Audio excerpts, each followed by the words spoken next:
And now we shall take a moment to thank our patrons. Allison Connors. Krisha Dolan. Cheryl Eisenhower. Birdie Tam. Birdie Tam. Hi. JS. Natalie Curry. Katie Grant. Francie Dillon. Laura Reinsdorf. Leah Tab. And for this week's blessing, may your mind shatter before your pots.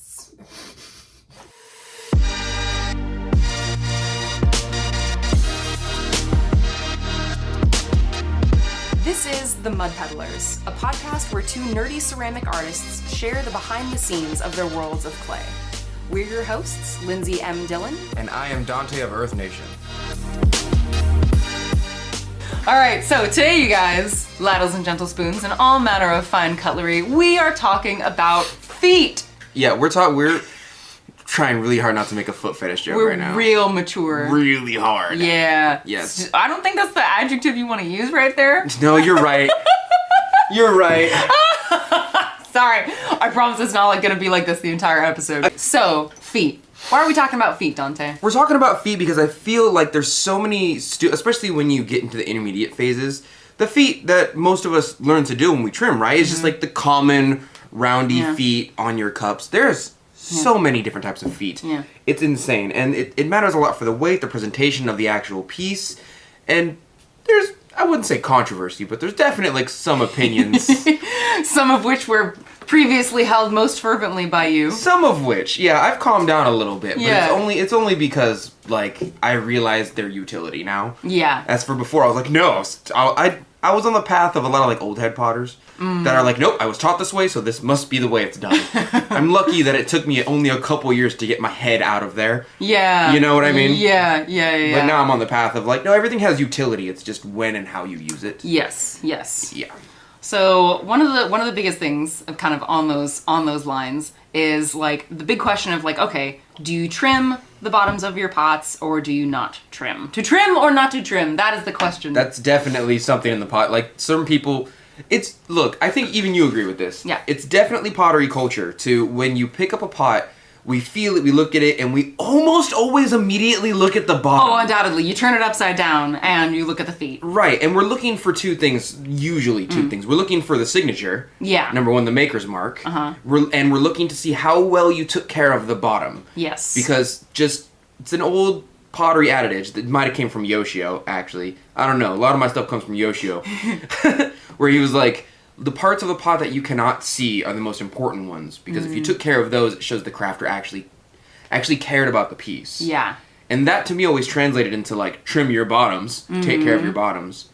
But that's not really how it goes. Yeah, because I think cause some of my favorite, or one of my favorite mugs, which is a mug made by Sean Bill, he, and with that particular cup, he didn't trim the bottom, but the bottom was still well taken care of. Like, Right. I don't know what it's called, I think maybe you mentioned the term for this earlier, but he basically looked like he took either like a looped like wire tool or like a serrated tool or something. Anyway, there's a pattern on the bottom. Yes. To show like, yeah, there's like a pattern on the bottom of the cup. So even though it's not trimmed, there is still care and attention paid to the bottom of the foot. Absolutely. And I feel like that's the more important part compared to whether you trim or not. But like let's say someone is thinking about whether to trim or not. Like, what do you think are some of the things to keep in mind about like trimming? Because like my first thought is that, okay, if I was gonna stop trimming the bottom of my feet, my biggest thing is that I would have to make sure that when I was raising the walls, I left a lot less space both on the floor of the cup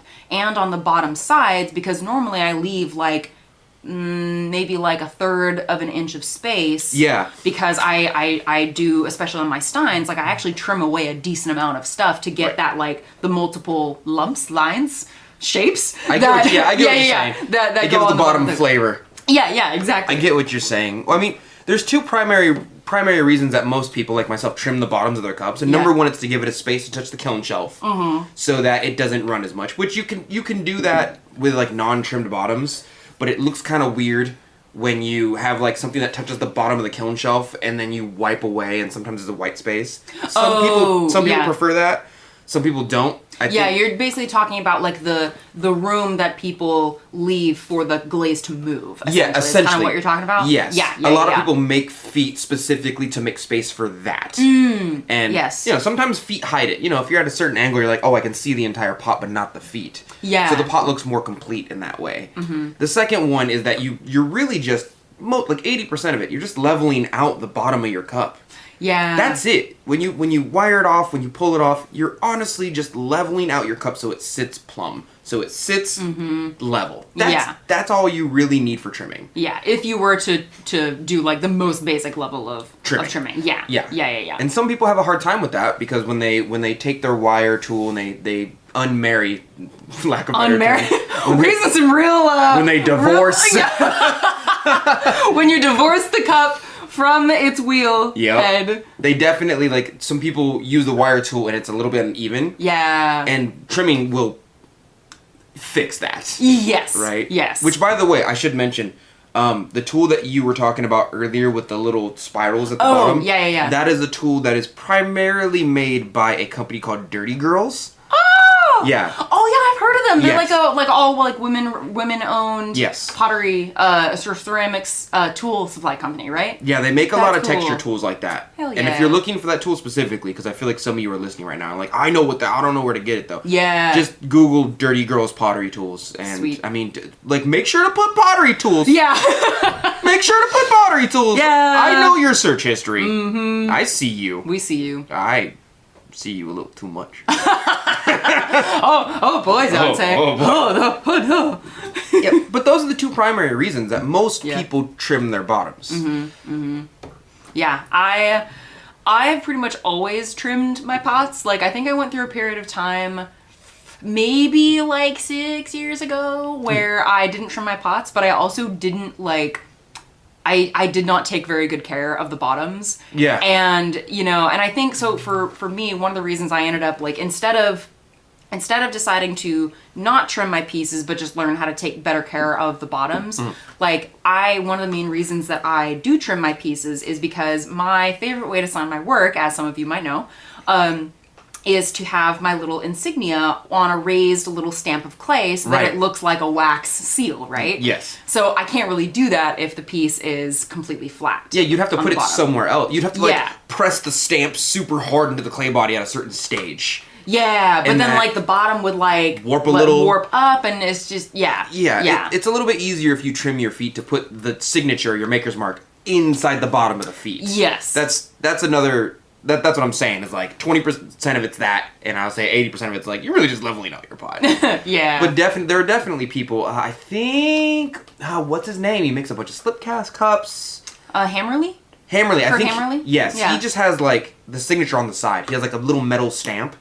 I don't think he puts them on the bottom. Actually, I think he does now, because I've seen his plaster molds, and his plaster molds include, at least if I'm remembering correctly, include a bottom section. Oh, I see. So that his signature is on the bottom of the cup. No, you're right. I think I'm thinking about someone else. Maybe he used to though, but that is another option. Is like for people to like, because if you don't want to sign your work on the bottom, there are folks who sign their work on the side as well. So that's like another option. Well, after a while, a lot of us just get stamped. Like, you and I both have stamps. Yeah. But we stamp with clay, and then we add the clay onto our clay in a certain stage, so it fuses correctly. But a lot of people, after a certain amount of time, they just get, like, little metal push-ins. Yeah, those are cool. And so it's hard enough. Like, rubber kind of bends. The metal's hard enough to push into the clay body. Yeah. So and I do love those. Yeah, the thing that I like about those, and I know this is diverging a little bit from the topic of feet specifically, but the thing that's nice about like those metal stamps is that like let's say someone buys one of my mugs at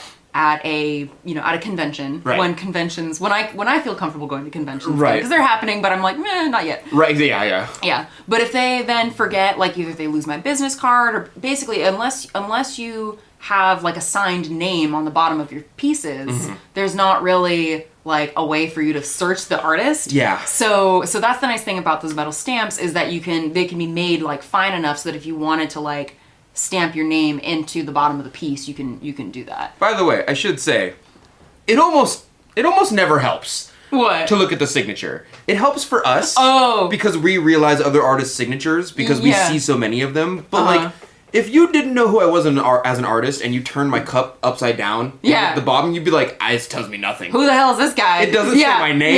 Yeah. It does. It's not like I have a anagram of my. You know what I mean? Like it's just a symbol. Yeah. But to a lot of other artists, especially if you're a ceramic artist or a potter yourself, you look at the bottom and your brain scours like, "All right, do I know this symbol? Have I seen it before?" Where like, who is this? And then you go, "Oh, that's Dante's symbol. That's Lindsey's symbol." You know? Yeah.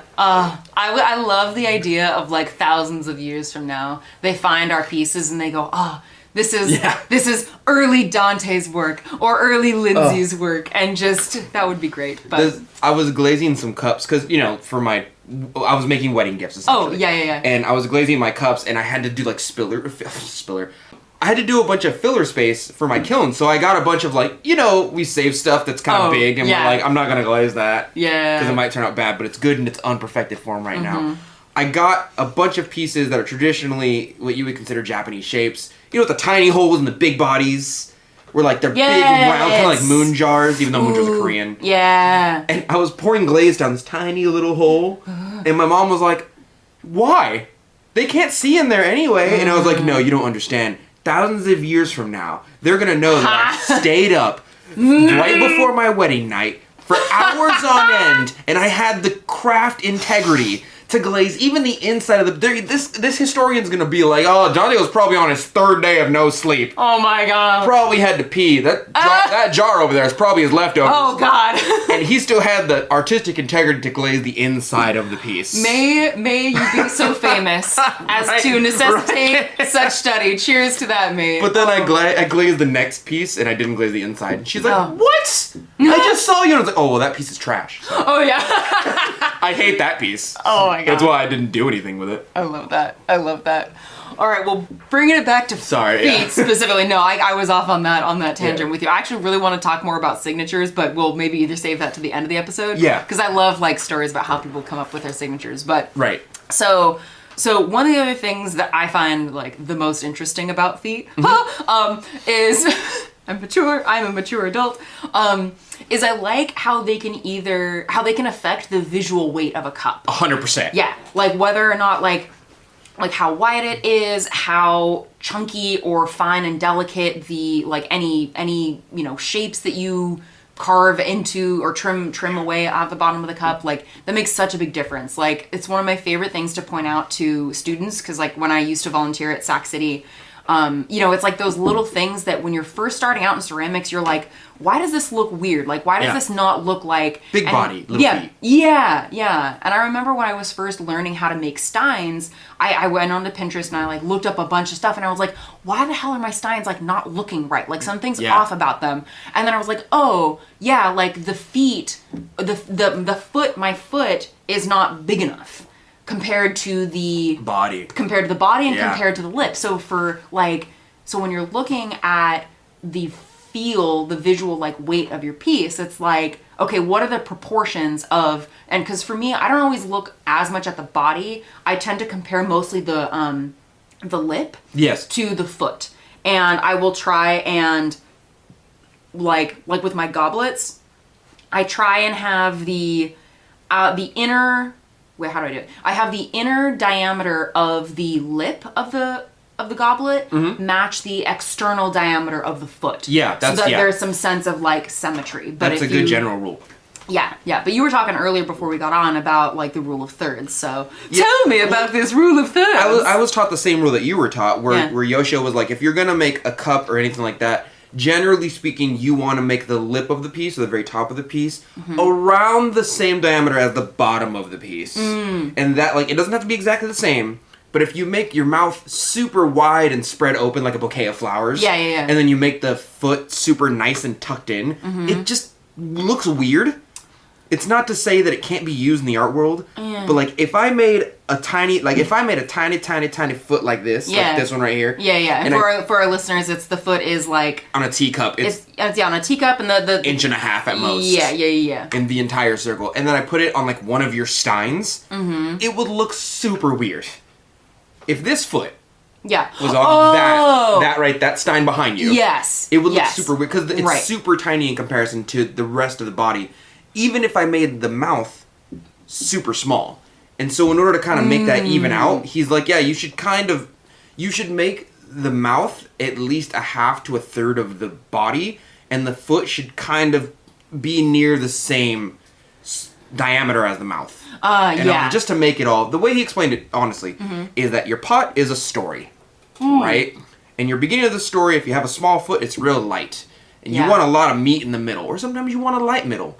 Sometimes you want a heavy end, but you can't have like a light beginning, a super heavy middle, and then a super. He goes, the story just doesn't flow correctly if you do that. That's interesting. That's how. Unless you're wanting to, because of course unless you do it on purpose. I was gonna say, because I know I tend to be a little bit of a contrarian. So no, you're right. But otherwise, if you think of it this other way, yeah. But yeah, it's like unless you are wanting to specifically play with with proportions, and kind of like, because I recently made anyway, our listeners wouldn't be able to see anyway, but I recently made cups that are smaller, squatter, but they're the bottom at about the 1/3 mark from like moving from the bottom up. Yes, the piece is really wide, and then it moves to a more narrow mouth, but the foot is kind of small. Yes, but it's like I was specifically wanting to like play with that proportion of having like a chunky body but a delicate foot, because I wanted the piece to have visual lift. I see. Right? Yeah. So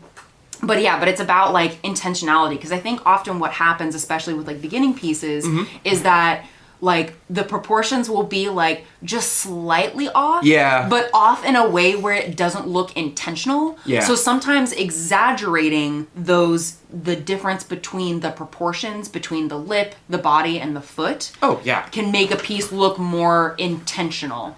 Even if it's still like crazy wide lip, narrow body, super big foot, you can play with those things, but it looks, I feel like so much about like making things look good, even if it's quote unquote weird, is about like, does it look like it's done on purpose? On purpose. Yeah.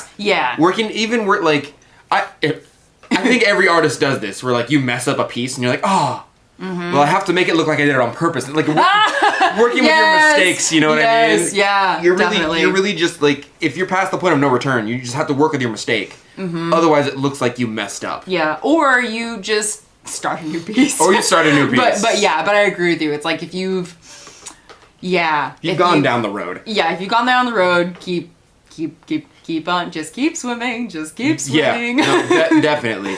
Yeah. There is another thing. So like you can definitely put stuff on your, not put stuff on your pot, but you can definitely make pieces of your pot that enhance the foot as well. So explain me. Right, so I'm not allowed, Twitter said I can't explain anything. That's mansplaining, that's different. Sorry, yeah, that's true. So what I I still kind of do it actually, is, you know, most people when they trim a bottom, they trim their foot, they round out the bottom like right here. You can't say it, but like basically they create a flange. Yeah. It's like an upside down V shape. Yes, upside down V shape, and then there's a V shape kind of cutting into the body of the piece, and then it rounds out to the rest of the cup. That gives your piece so much. What are people gonna do?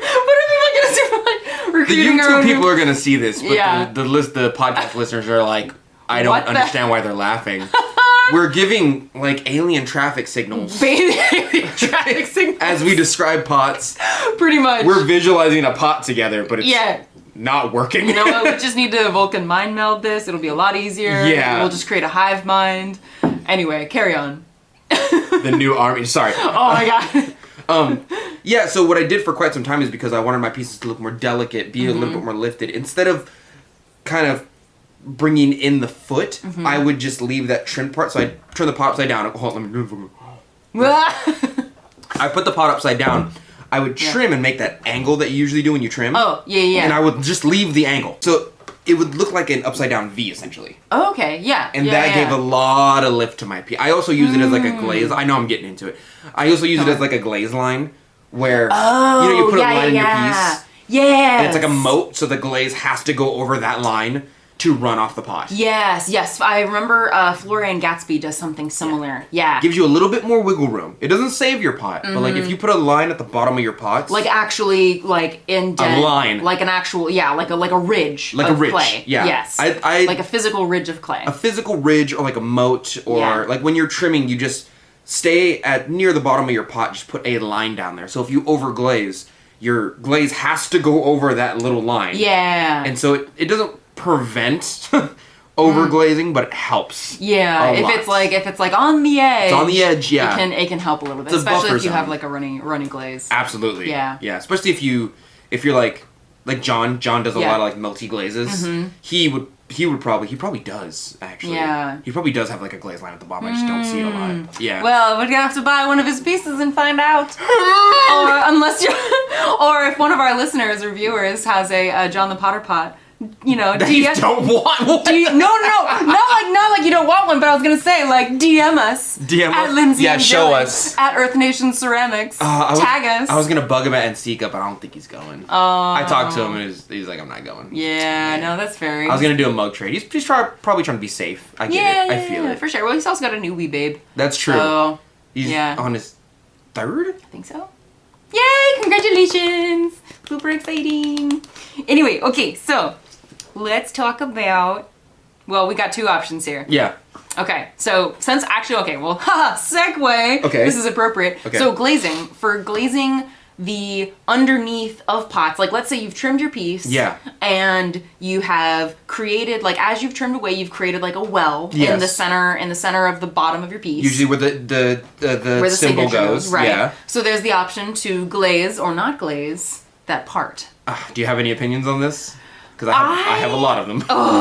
You know, I don't really care that much, to be honest. Like, I do glaze that underneath for the most part. Like, there's been a few times where I haven't. Same. Yeah. But I think if I were to not glaze the underside, it would have to be because I was wanting to highlight the like raw clay body in other design aspects of the mug. But if the whole mug is glazed and just the underside isn't, I don't know. I mean, I don't know. I mean, I guess I kind of do, but maybe that's just more out of habit than any intentional like, you know. I have the same way of thinking about it as you do, except for at the end of my road, I say it feels less complete to me. Like when I look at the entire thing and it's all glazed, and I look at the bottom and part of it's not glazed, even if it's the part that most people can't see, my brain goes, just glaze it. Yeah, like is it intentional? Or, did you not glaze it because most people wouldn't see it, or did you not glaze it because your symbol's there? Do you want like unless there's a reason for me to not glaze it, much like yourself, I'm gonna glaze it most of the time. Yeah. And I know it's another part to take care of the pot, but that goes back to I'm gonna take care of the bottom a little bit. You know what I mean? Yeah. You gotta take care of the bottom. I was going there. You take care of the bottoms. Bottoms take care of you. I'll tell you what. Oh my god. I'll tell you what. Oh, we're gonna get banned. We're gonna get banned one of these days and be like, they crossed the line. Oh man. We're just talking about pottery. Just pottery. Yeah. It's nothing big. We're tripping. Tell you what. There used to be a sign in Yoshio's studio that said a clean bottom is a happy bottom, and it was from the kiln operator. Oh, that's great. Yeah. Her name was Gina, and she was she's just tired of students like just dipping their stuff and putting it on the shelf and not. Oh, yeah, She would not put your pot in the kiln if you. I think that's good. 100%. She'd be like, no, clean it or your work doesn't get done. Yeah. Well, I feel like it's because, again, like, a lot of beginners kind of forget that, like, oh, yeah, like, especially if you're, I don't know, like, I feel like for people who I doubt that anyone listening, let me put it this way, I doubt that anyone listening to this podcast, like, is as flippant about ceramics as to repeatedly be like, oh yeah, I'm not gonna, like, glaze the bottom of it. But I don't know, I remember at Sac City, we ran into that a lot, where it's like people who are just maybe not super invested in the class are just like, oh, I'll glaze it real quick, and then it's like, oh my gosh, the poor studio technician. The amount she of had people, the patience of a saint. All right. The amount of people who take a pottery class because they think it's gonna be easy, only to find out that it's really not easy. Welcome to the fire. Like, at the level that I'm at right now, my brain kind of goes, I think math would have been easier. Like, I always complain about algebra, but I think algebra would have legitimately been easier if I just picked a career in teaching people math. Because there's so many variables to pottery, but math is like, you're right or you're wrong. Like, there's a couple ways to do one thing, but you always get the same answer most of the time. Like, unless you start getting into that super theoretical stuff, but that's a whole other, like, that's a whole other ballgame. Get into the quantums. Yeah. That actually reminds me. Segue? So, talking about feet and, like, fanciness, because I think about like you're saying with math, like math has like a right or wrong, but like so much of ceramics is just like stylistic choice. Another thing with feet is that like how you choose to create a sense of style with the feet. Like again, like looking at different like how do I say? Like looking at different like cultural ways of doing feet. Like I feel like we all kind of have like if I were to say a Japanese teacup, you would probably like there's an image that comes to mind. Absolutely. If I were to say Stein, you have something like similar. And so when I think about like feet, like if I were to think of like English teacup, like I think of something with like delicate details, fine, like maybe like a decent amount of ornamentation. Yeah. But like small features. And like I think that's one thing that I always found really interesting about like design in general. Yeah. Is the sort of the rule that if you want something to look fancy and delicate, make the elements of decoration small and delicate. Yes. And if you want something to look like chunky, sturdy, yes. Made for function only. Functioning, well, not necessarily function only, because you can have function and style. Right. But it's like the cultural associations with a Stein are different than the cultural associations with an English teacup. Yeah. Right? Especially cool. Yeah. Yeah. So it's like there's different ways that you can explore those stylistic themes with feet.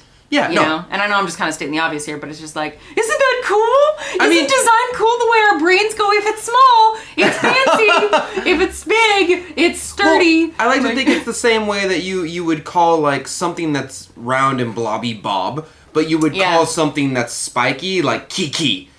You know? But your brain recognizes like, oh, kiki is clearly the spiky one, or the fork, and the blobby one, because your brain, like, based off of how just the world generally works in the laws of the universe. Yeah. Well, and also the culture that you're brought up in. Right, of course. Obviously, so much of that is cultural as well. And that's the awesome thing, is when you look at certain like I really, really dislike certain cultures of pottery. Ooh, a lot. Ooh, hot take. I'm not gonna say which ones, because y'all be getting extra offended over preferences. Okay, all right. Well, let's go into why. Like, what elements would you dislike? Okay, so let's. I'm just gonna put it out there. Yo, wait, don't. I'm not gonna tell you what it is. Okay, yeah. I'm gonna give you hints though.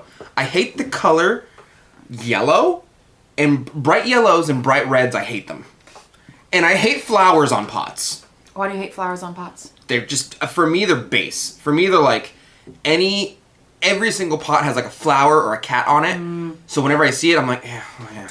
Like it's like extraordinary. I'm like, So there's actually, I have an interesting like pushback to that. Yeah, and the reason I do, you should push back. Okay, I'm gonna do it. But the reason I do is because I actually largely have that same association. Yeah. But like I wish I could remember who.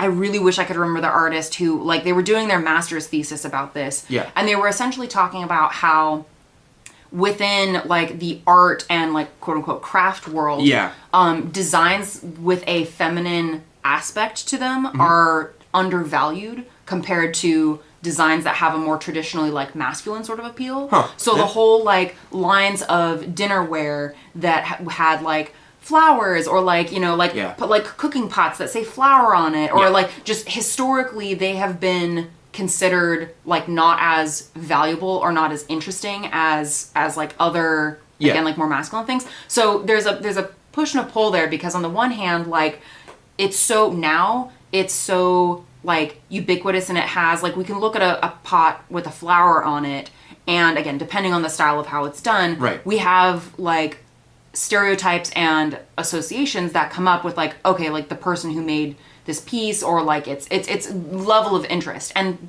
I see. And on top of that, like, it's fine also if just like pots with flowers aren't necessarily your thing. Yeah. That's not what I'm saying. I'm saying like just because you don't like that doesn't mean you're like sexist or something. Right. But I think it is important to look at how the style of decoration connects with like historical like attitudes around feminine art versus masculine art, and what is valued and what is not. I will say this as a separate thing. I love flowers. I love flowers. I love the color pink. Things that are historically feminine, right? Yeah. Like, I have no real issue with them. I hate flowers on pottery. Okay, all right. Tell me why you don't like. I have no real issue. It's like Star Trek versus Star Wars. I don't hate Star Wars. I'm just a Star Trek person. Yeah. Cats versus dogs. I don't hate cats. I'm just a dog person. That's fair. I don't hate flowers. We can agree to disagree about cats. Look, also, I love cats and dogs. So really, I'm just a. I was about to say something that was gonna sound bad. I just love all animals. If I would like, you know those dudes who get dogs who's like, oh, cute dogs get girls at the park. Oh, right. I'm that girl. It me. Yeah. I would date you if you had a cute dog. You hear that, lady ladders and gentle spoons? You would have gotten me very easily. I would have been like, oh, but the weird thing is, like, after I pipe you down, I would go play with your dog. To pipe you down? What is that? Yeah, you do a little construction work, lay some pipe. Oh my god, that took way too long. You know? Yes. Put a hard hat on for safety. Yes.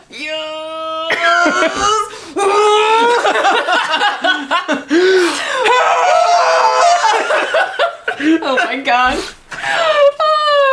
Bless our partners who deal with us. Good lord. I will say I don't like flowers. I don't like the color red and yellow, and there seems to be a certain culture of pottery, especially at the production level, that does like just flowers in red and yellow and brown clay. Oh. That's their whole thing. And like anytime I look at it, I'm like, yeah, of course. Like I don't like it.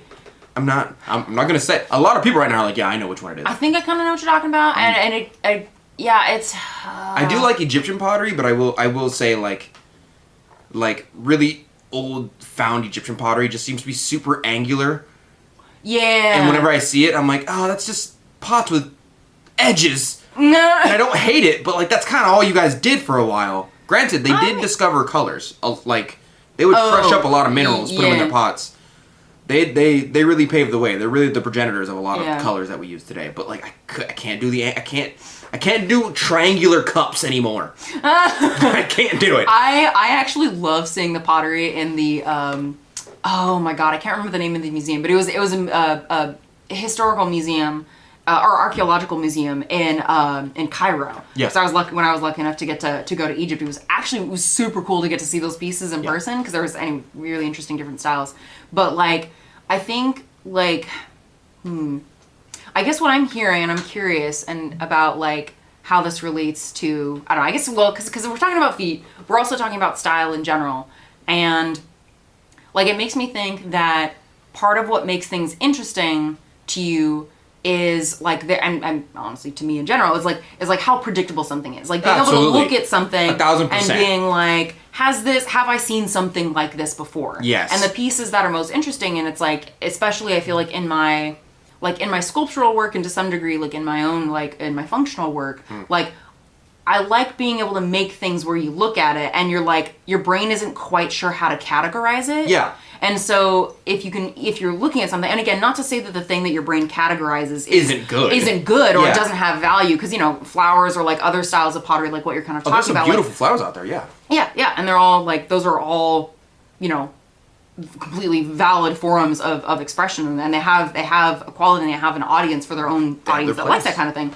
But I think I'm kind of with you where it's like, it's nice to be able to look at something and be like, I am not sure what you are. Yeah, if I watch a movie and I can tell which two characters are going to fall in love in the first 5 minutes and it's not a love, yeah, I don't care about it. Yeah. Like, I'm also, and on the same level, with the same energy, I'm super tired of watching a movie and then they like give me a very predictable thing that's going to happen because it caters to the most base line of people. Like, whenever there's a movie about, like, saving the world, and, you know, like, there's a guy there, and there's a girl there, and they're really close. And, like, all of a sudden, he turns to her, and I'm like, I swear to God, if they kiss right now while the world's ending, if they start slapping cheeks and then they do, and I'm like, the world's ending, can you not? Yeah. Can you stop sticking, can I just have, like, a badass character, please? I don't care what the gender is, I don't care what they look like, I just want them to, like, be cool. And not have, like, romance shoved down their throat, because that's what, like... people like. Yeah. That's what people, like,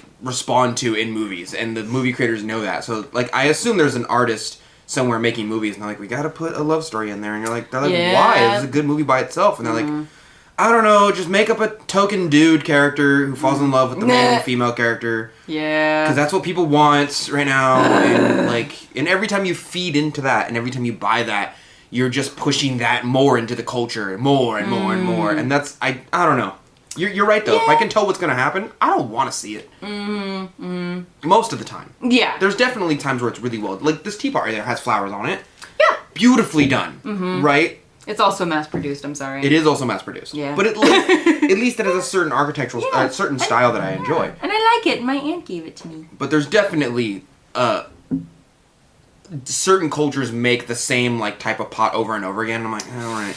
I feel like that's like treading the line though, with like saying, oh yeah, different cultures, because like ascribing. It's like English pottery. I can't stand English pottery. Yeah. It's just porcelain with gold flowers on it. That's it. That's all you have. Yeah. I don't want to see any more of it. It's a. It also harkens back to a time where they took things and recipes that didn't belong to them. Oh, yeah. That's why they used to call it China, so whenever I see it, I'm like, you're fetishizing porcelain, but realistically you're just fetishizing a certain time in history in which took something that doesn't belong to you again from a culture that didn't belong to you again. Like, I don't like any of it. I don't.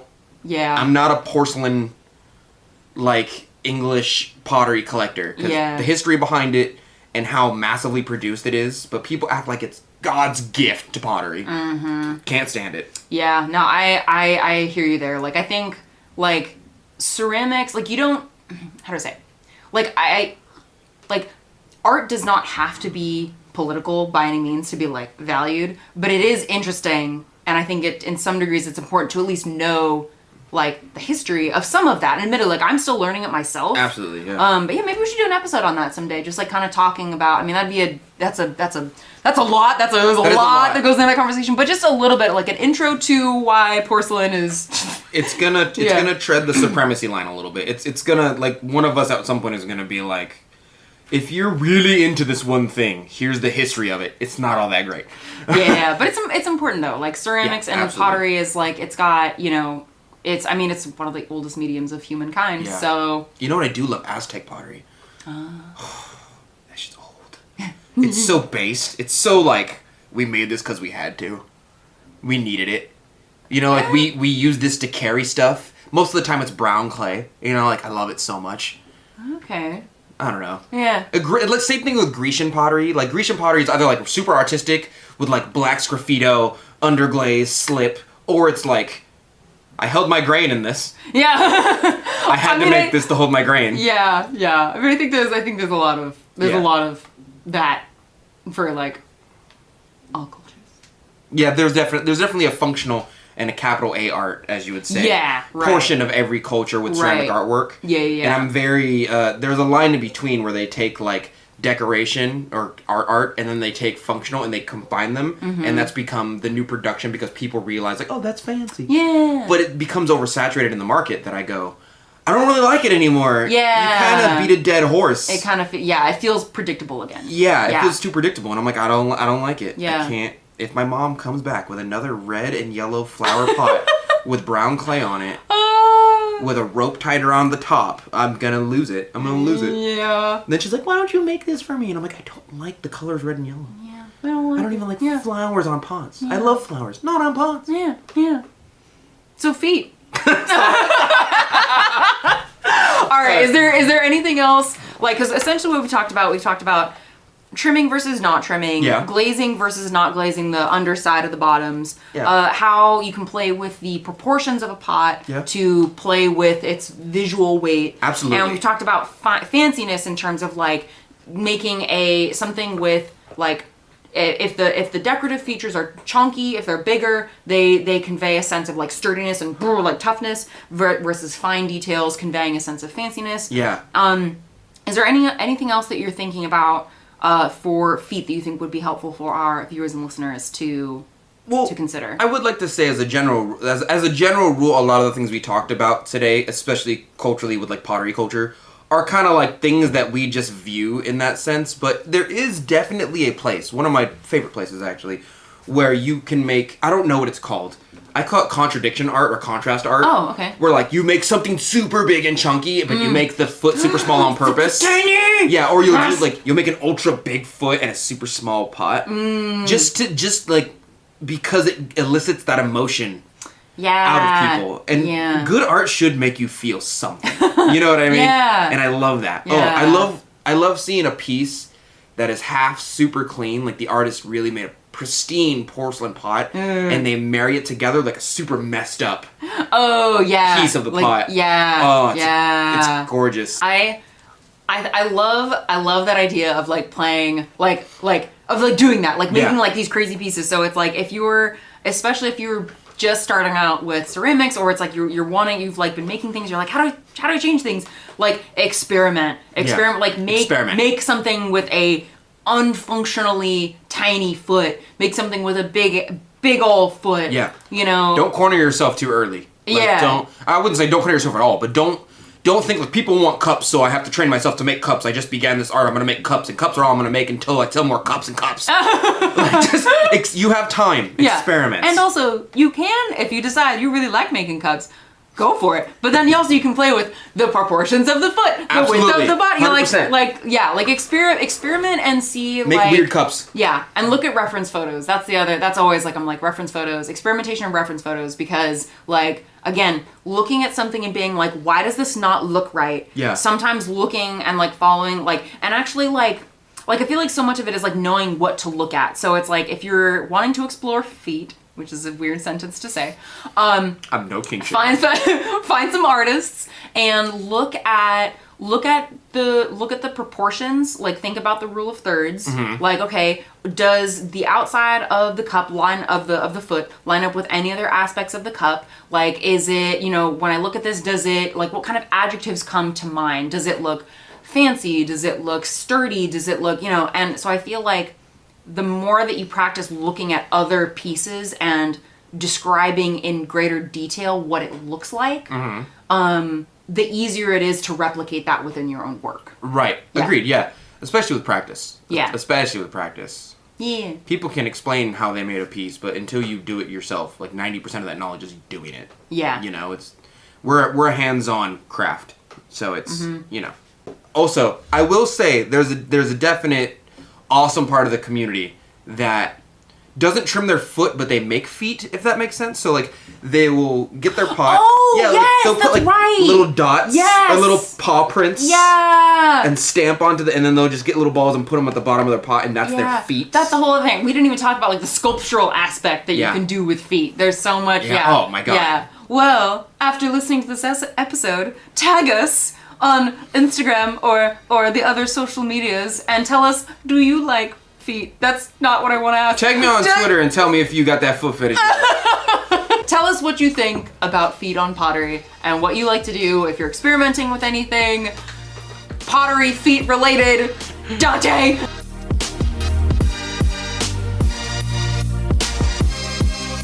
And that's it for today. Thank you for listening to The Mud Peddlers with Lindsey M Dillon and Donte of Earth Nation. Want to say hi and see what Donte and I are working on in our studios? Check out the show notes for links to our websites and social media below. You can find me at lindseymdillon.com. That's LINDSEY, M as in monster, DILLON.com. And on Etsy, Instagram, and Facebook at Lindsey M Dillon. And you can find me at Earth Nation Ceramics. It's spelled exactly how you think it's spelled, but you can also find me on my Facebook fan page and Instagram at the same name at Earth Nation Ceramics. If you enjoyed hanging out with us today, or you have a question or topic you'd like us to discuss, take a second to rate and review The Mud Peddlers in Apple Podcasts. It helps our podcast reach new listeners, and we really appreciate the feedback. Thanks again, and we'll catch you next time.